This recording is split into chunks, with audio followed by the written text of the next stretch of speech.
Olá, boa noite. É com grande honra que hoje nós vamos conversar com o professor Roberto Boloini.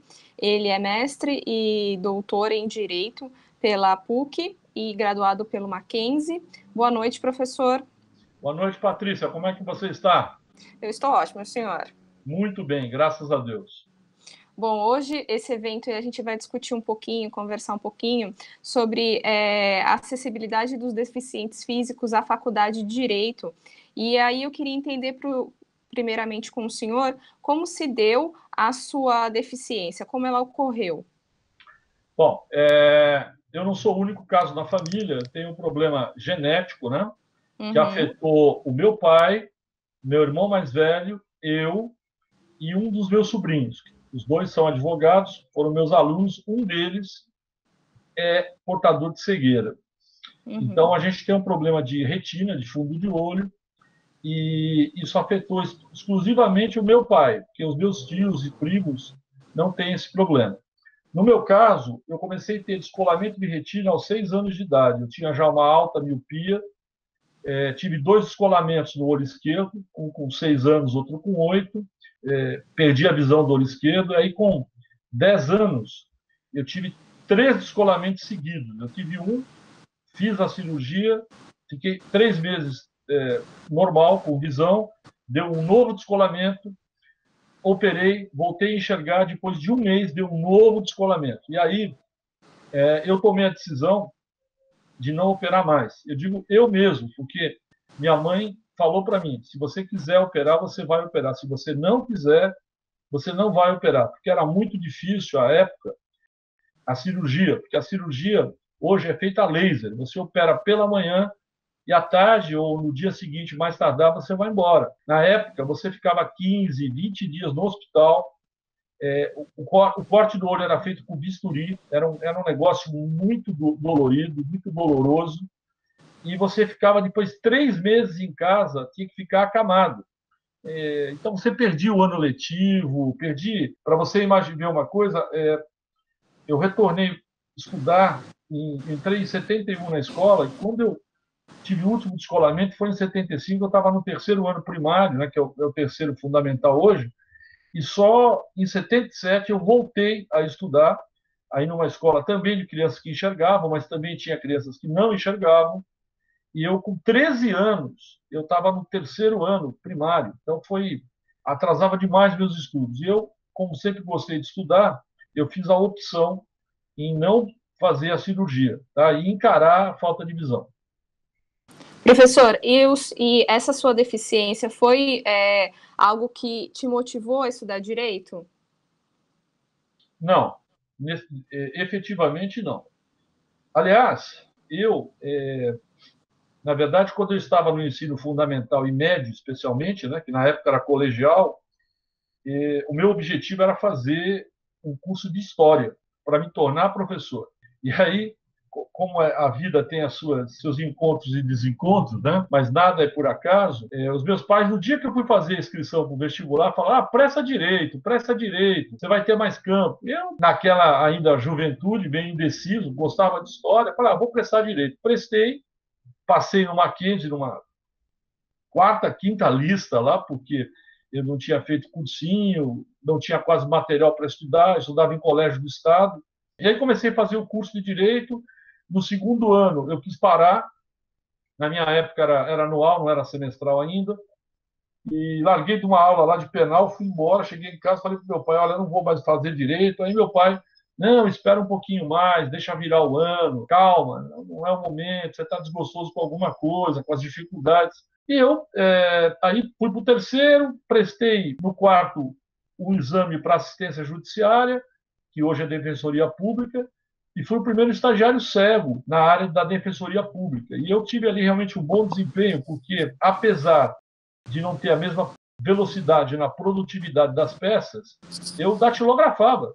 Eu sei enxergar, datilografava as peças. Os meus erros eram mínimos de O, datilografia. o senhor, mesmo sem enxergar, o senhor datilografava? Datilografava. Eu fui fazer o curso, hoje nem tem mais isso.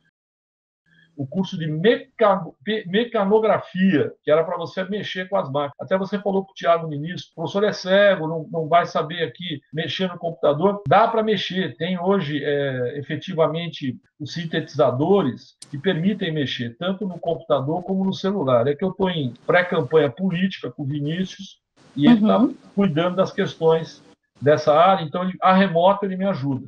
Mas eu fui o primeiro estagiário, aí eu já estava empregado também no Centro Cultural, porque eu fui ser redator lá do Centro Cultural, trabalhar com biblioteca, e veja como é que é a vida. Me formei em novembro de 90, janeiro de 91 estava com a carteira da ordem, e aí fui fazer Damásio, cursinho.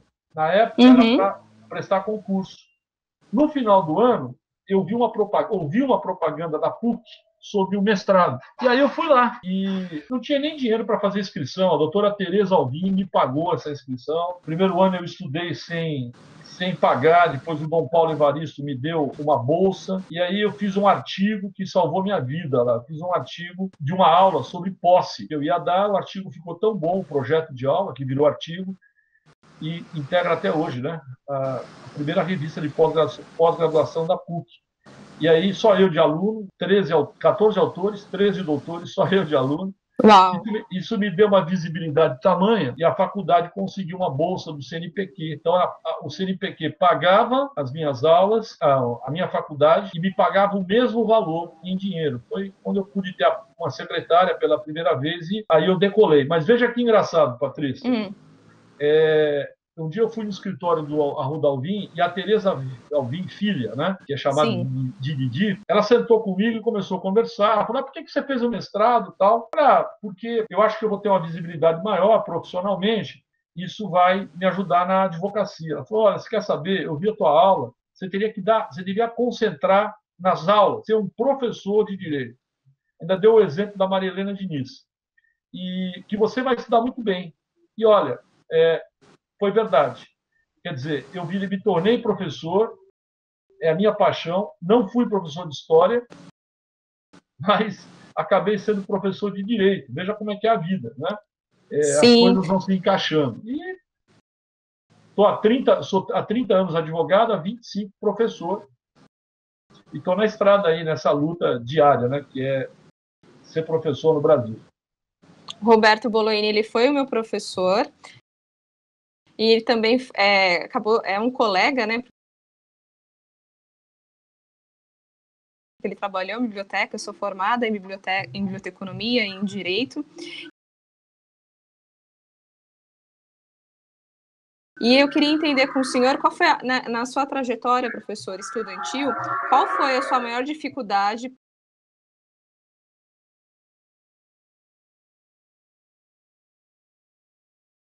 por ter deficiência visual? A maior dificuldade, eu acho que é uma dificuldade pertinente a todos os cegos no Brasil, né? É a dificuldade do acesso ao material. Porque quando eu estudei, até terminar a faculdade, inclusive na pós, até o mestrado, a dificuldade era muito grande de você ter material, livros para você poder estudar. E não tinha livro em braille. A biblioteca que eu fui trabalhar era uma biblioteca em braille, mas você era assim, vinha lá um jovem para transcrever um livro. Aí pegava uma copista voluntária e ela transcrevia o livro letra por letra na máquina braille. Então, o que acontecia?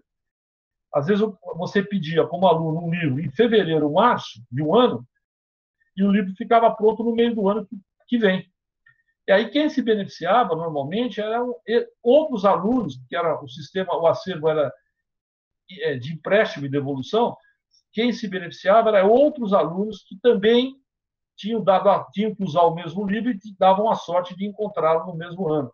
Então chegou um ponto que eu não quis mais me servir da biblioteca Braille, porque não dava certo, até porque o número de volumes em Braille é muito grande, não comportava nem colocar esses livros num determinado local. E aí eu comecei a estudar com fita cassete, tá? Umas fitas que você usava no gravador. Eu comprava as fitas, comprava os livros, e tinha as pessoas que me ajudavam, a dona Kate, uma judia, gravou muitos livros para mim. Um livro de direito de civil, por exemplo, 40, 50 fitas cassete de 1 hora. A dona Cecília, que também me ajudou, a Lilian, pessoas que me ajudavam e me deram a mão, algumas colegas da faculdade, a Adriana Melo, Nunes Melo, que é famosa aí na OAB, me ajudou muito no tempo da graduação, gravando livros também. Mas a dificuldade, Patrícia, era essa. Quando eu tinha um livro com uma matéria, eu não tinha uma, duas, três opções, que as pessoas que enxergam têm. Eu tinha uma opção só. E aí eu tinha que me virar com aquilo que eu tinha. E era muito frustrante, porque eu sempre gostei de estudar muito. Hoje, melhorou muito, por vários aspectos. Hoje tem os livros digitalizados ou digitais. Existe um problema nas editoras porque elas caminham esse livro com uma trava para você não mandar para outra pessoa, mas como eu sou professor, normalmente eu assino um termo me comprometendo a não passar esse livro para outra pessoa, embora a lei hoje obrigue as editoras viabilizarem a acessibilidade de todo e qualquer livro. Mas ainda a gente não consegue isso efetivamente. Mas hoje está mais fácil, né? Porque a minha esposa, que foi minha aluna, é advogada, enxerga, me lê muita coisa. Tem a Monique na universidade, o Vinícius. Hoje eu precisei de uma pesquisa, ele me ajudou e várias pessoas me ajudaram. Quando eu fiz o doutorado, com mais estrutura, eu contratei uma aluna só para ficar comigo pesquisando quase um ano, mais de um ano. Então, hoje a vida está muito mais fácil, mas ainda o cego, as coisas são difíceis. Embora o cego de hoje, ele segue a situação natural de todo jovem. Já mexe em computador, em celular, em tecnologia desde pequeno. Então, meu sobrinho, por exemplo, que é cego, ele é advogado e ele agregou a questão do direito com a questão do mundo digital. E ele se vira muito bem e está se virando otimamente. Faz o que quer no computador e no celular. E ainda eu tenho que ouvir às vezes: você não tem vontade, tio, você não se aplica. Mas não é isso, né? A minha geração é uma geração que tem realmente dificuldade com isso. Mas hoje está muito mais fácil, Patrícia. Professor, e o senhor chegou a ministrar aulas para outros deficientes, não só visuais, como também com outras deficiências? Sim, eu já tive alunos paraplégicos, já tive aluno cego, mais de um, e já tive aluno surdo também. Né? E a maior dificuldade do surdo hoje não é tanto, que hoje as faculdades são obrigadas a colocar um intérprete de línguas na sala de aula, né? Mas nessa época que eu trabalhei com esse rapaz surdo, coitado, coitado pela dificuldade da comunicação, né? Não por outro motivo. Ele tinha muita dificuldade, porque eu não sabia onde ele estava e acabava virando o rosto de lado, e ele não conseguia fazer a leitura labial. Coitado, não conseguia. E aí ele ficava constrangido de falar para mim, porque ele pensava: como é que o professor vai ficar de frente para mim? Né? Se ele tivesse me falado, até eu ficaria estátua ali na frente dele para ele entender. Mas hoje o surdo ele está tendo a possibilidade de ter intérpretes, isso é lei, não pode deixar de existir, intérprete para fazer a leitura labial e a leitura também de Libras, tá? Nas salas de aula. Na sala de aula. Ótimo. E o senhor sente que algo ainda pode ser mudado para facilitar os deficientes físicos na graduação? Tem lá um artigo que eu até vi que você sugeriu, da Alessia, né? Que é da Amazon, que vai até ter um prêmio. Essa Alessia está sendo muito legal. Eu tenho um amigo que é cego, que me ajuda muito nessa questão de tecnologia. Ele até me ligou, porque ele instalou, fez todo um sistema tecnológico na casa dele, que até para mudar canal de TV, saber se a luz está acesa ou apagada, ligar o que ele quiser, até o micro-ondas que ele trouxe dos Estados Unidos, para ele poder mexer pela Alessia, pelo comando de voz. Então, acho assim, o comando de voz ele vai ser muito útil, né? Eu acho, inclusive, que até os carros, né, remotos, eles vão existir para o cego, ter autonomia. Não sei se eu vou chegar nessa fase, porque eu vou fazer 56 anos, e isso aí eu acho que não sei se 20, 30 anos vai acontecer. Já nos Estados Unidos já tem algumas autopistas, autoestradas, né, que já tem esse sistema. Eles têm todo um sistema de tecnologia junto à estrada e o carro vai não só para cego, para qualquer pessoa sendo dirigido no piloto automático, como é no avião, muitas vezes. Acho bem legal. Eu acho que a tecnologia veio para ficar, vai ajudar cada vez mais as pessoas com deficiência. E essa questão das células, né? Do transplante de células, do genoma, vai ajudar muito. E também a tecnologia para o cego. Eu tenho a impressão, Patrícia, que daqui uns 20, 30 anos nós não teremos mais cegos no mundo, porque a máquina, a tecnologia vai, de alguma forma, influenciar. No mundo do surdo, essa questão da tecnologia ela já existe, tem muita gente que nunca escutou e está escutando, com implante de chips, né? E acho que a questão oftalmológica vai para o mesmo caminho. Professor, o senhor disse que, por opção do senhor não, naquela época o senhor não queria fazer mais a cirurgia porque era algo muito doloroso. Houve algum avanço no caso do senhor ou o senhor realmente não quis mais mesmo fazer a cirurgia? O que acontece é o seguinte, houve um avanço em termos instrumentais e também de prevenção para evitar o descolamento, né? Hoje, por exemplo, se o camarada tem uma pequena rotura na retina e ele consegue identificar, ele vê uma manchinha na imagem, e ele vai ao médico, o médico percebendo que é uma pequena rotura, ele faz um bombardeio de laser para que a retina não descole. Então, preventivamente, melhorou muito. Na questão da cirurgia, né, do uso do bisturi, etc., isso também deixou de existir. Hoje é a laser que é feito. Então, para prever, evitar o descolamento ou para fazer a cirurgia para que essa retina seja colada, melhorou muito. No meu caso, não tem mais jeito, né? Eu precisei de um laudo para tentar uma isenção aí tributária no meu veículo. Acabei nem indo à frente com isso, mas por outros motivos, ainda vou atrás. Eu fiz um laudo, né? E não dá nem para examinar o meu olho. Foi necessário fazer um ultrassom. E aí o médico estava até constrangido, porque ele olhou assim, ele já percebeu. Eu falei, mas o senhor está pegando esse laudo para quê?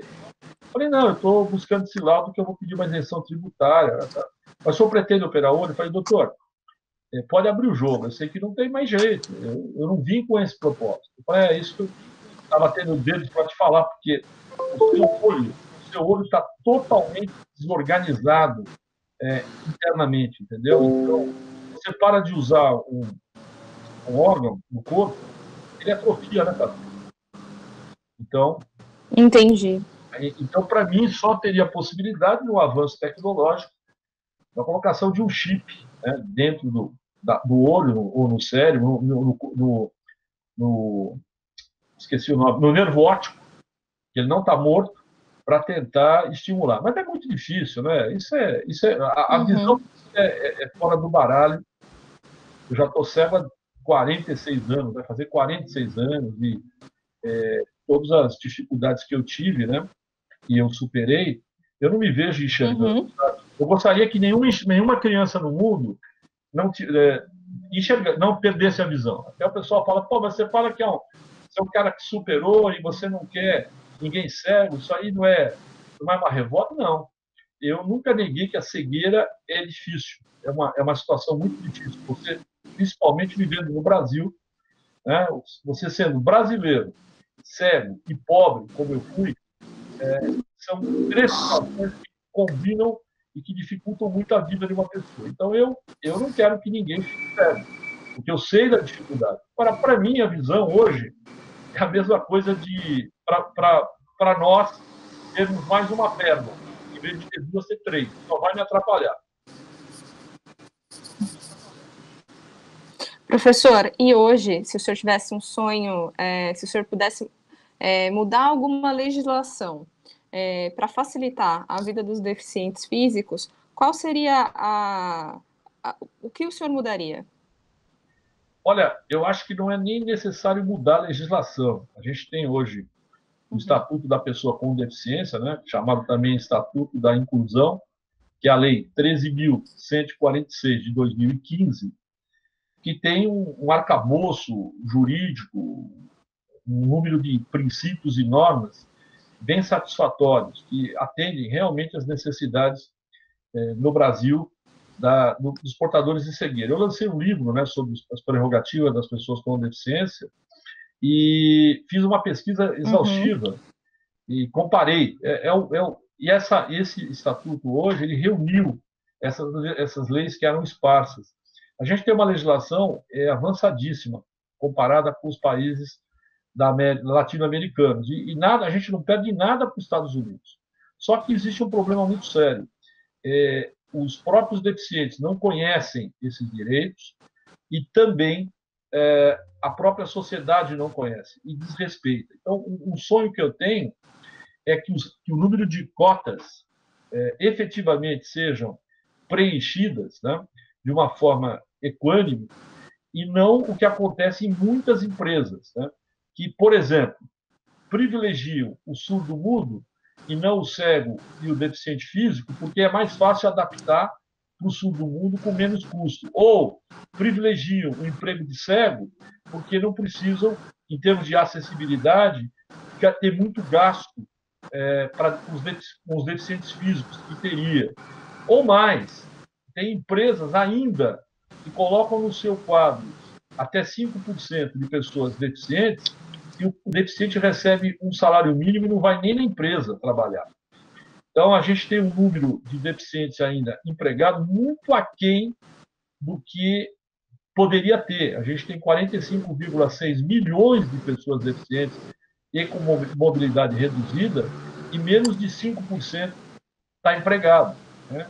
Então, o sonho era realmente que a lei efetivamente uhum. fosse cumprida, especialmente na relação trabalho, porque o homem sem trabalho, independentemente da causa que gerou a falta de trabalho, é um homem que vai perdendo a autoestima, vai entrando num quadro depressivo muitas vezes, ou de grande ansiedade, porque as contas não esperam, né? Principalmente se o camarada é chefe de família, e aí não é a deficiência que pesa, né? É a discriminação, a falta de isonomia que às vezes coloca esse indivíduo fora do mercado de trabalho. Então, o meu sonho seria que realmente as pessoas com deficiência fossem empregadas e a legislação fosse respeitada. Sim, com certeza. Eu vou falar um pouquinho sobre a ideia, pegando o gancho no que o senhor falou. A ideia desse evento surgiu, foi num dia que eu fui no Fórum Eli Lopes, eu estava levando um carrinho de processos, e quando eu tentei entrar dentro do fórum, não tinha uma entrada acessível. E daí, quando eu falei assim, não, mas não tem entrada para deficiente, ele falou assim, ah, tem, mas está fechada. A gente só abre quando tem um deficiente físico. Eu falei, ah, entendi. Aí eu tive que pedir, né, para alguém me ajudar com o carrinho para entrar. Quando eu cheguei lá dentro, havia realmente um elevador dentro do fórum para você conseguir acessar, porque são várias escadas, né? Só Uhum. que depois, para você fazer um protocolo, que seria no andar de baixo, não haveria um elevador que levasse até o andar do protocolo. Aí eu perguntei, quando eu cheguei no protocolo para fazer o protocolo, eu perguntei, não, mas e se entrar um deficiente físico aqui para fazer o protocolo? Daí eu fui informada novamente que haveria uma outra entrada, só que essa entrada fica fechada. E aí que eu perguntei, mas com quem fica a chave? Ah, fica com uma pessoa lá na portaria. Ou seja, as pessoas não sabem como é que funciona e se chegar um paraplégico, por exemplo, essa pessoa teria um certo desconforto para poder se valer dos seus direitos. E daí eu pego o gancho para fazer uma outra pergunta, professor. Na sua rotina diária, eu sei que o senhor tem vários assistentes, e eu não sei também com outros deficientes, caso o senhor tenha contato, quais foram as maiores dificuldades assim de enfrentar dentro do judiciário para exercer a profissão? Para te falar a verdade, depois que eu tive lá o dinheiro da bolsa da PUC, né, que eu pude ter uma secretária, Uhum, depois que eu comecei a dar aula, naturalmente que no primeiro ano nem tanto dando aula, mas no segundo ano para frente, era uma época que estava se precisando muito de mestre no mercado, e eu consegui a titulação, eu tive muita oportunidade de emprego. E aí, naturalmente, que com dinheiro, eu comecei a ter assistentes para me ajudar. Mas por exemplo, Patrícia, antes de ter uma condição financeira razoável, eu andava de bengala. Pegava metrô, pegava ônibus, pegava trem, andava em São Paulo, né? Cheguei a viajar até sozinho para o Rio de Janeiro. Então, nessa questão, depois que eu comecei a ganhar realmente, ter uma condição financeira melhor, o dinheiro supre as necessidades. E aí que é triste, porque a época ainda que eu ingressei, comecei na São Judas, eu tinha sido discriminado numa faculdade em Mogi, que o diretor não deixou dar aula porque era cego. E foi um momento muito difícil na minha vida, que eu tive que superar com a ajuda do meu pai, falecido pai, que me ajudou muito. Mas depois que eu comecei a dar aula, eu só fui não crescer, né? Eu já cheguei a dar aula em 11 faculdades, 2 públicas. Cheguei a dar aula na Federal de Uberlândia. Na pós-graduação, o pessoal me levava de avião para lá na sexta, dava aula sexta, sábado, às vezes domingo. Fechava a universidade lá, abria a universidade para dar aula para o pessoal. Então, depois que eu comecei a trabalhar, ter uma renda melhor, as minhas dificuldades foram superadas por conta até de uma facilidade, né? De ter alguém que pudesse me ajudar e não ter que brigar. Agora, meu sobrinho, por exemplo, que é cego, que agora está crescendo profissionalmente, ele se vira muito bem. Se vira muito bem. Ele peticiona, ele advoga, ele peticiona, ele tem o sintetizador de voz que o ajuda. Às vezes ele precisa de um auxílio de alguém para conferir o que ele escreveu, mas ele faz muito mais do que eu fiz com autonomia. Né? Eu fiz muito mandando as pessoas fazerem, determinando que as pessoas seguissem o meu caminho como funcionários. Ele tem uma autonomia muito maior que a minha. Entendi. Então, dentro das pessoas que o senhor conhece, porque assim, esse dia, quando eu entrei no Lopes, assim, a gente não para pensar nas dificuldades que as outras pessoas que têm deficiência enfrentam diariamente nos trâmites, na rotina de trabalho, né? Só quando a gente vive de fato na pele é que a gente percebe esse tipo, como a nossa cidade e a nossa sociedade ainda não é acessível, né? Tanto na questão, até nos próprios, para se locomover na cidade como um todo. Então, e como professor, assim, o que o senhor acha que poderia ainda ser realizado para poder ajudar ainda mais os estudantes que têm deficiência na questão de acessibilidade dos livros? Poderia ter uma lei nesse sentido? O que o senhor acha? Não, lei já existe, apenas ela não é cumprida. Então, sem dúvida que cada deficiente tem uma particularidade. Né? A questão do cego é emblemático, a questão da informação, da comunicação. E uma das barreiras que tem que ser eliminadas e para que se tenha acessibilidade é na comunicação. Então, até os filmes hoje, eles têm que ter descrição de voz, né? Não são todos que têm. Né? Você, às vezes, assiste um filme em casa ou no cinema, tem descrição de voz, para dizer, por exemplo, quando ninguém está falando nada no filme, o que está acontecendo. Né? Então, passa lá uma voz falando, o cavalo está caminhando, né? O senhor estava conversando, está contemplando o céu, né? Porque o cego não vê isso. Né? E em termos de literatura, eu acho que de informação didática, realmente os livros é o grande problema e deveria reunir com as editoras para conversar e dizer, vocês têm que tornar acessível, né? E não ficar só na exceção, né? Porque para mim eu consigo, mas tem muito deficiente que não consegue. Para o deficiente físico, é a questão que eu acho que mais avançou, que é a questão da eliminação das barreiras arquitetônicas, né? Adaptar os banheiros, adaptar o piso tátil também para o cego, né? Tem que ter o piso tátil para o cego com a bengala poder se conduzir. Para o surdo, sem dúvida alguma, o intérprete de línguas, né? Isso é fundamental para o surdo. Né?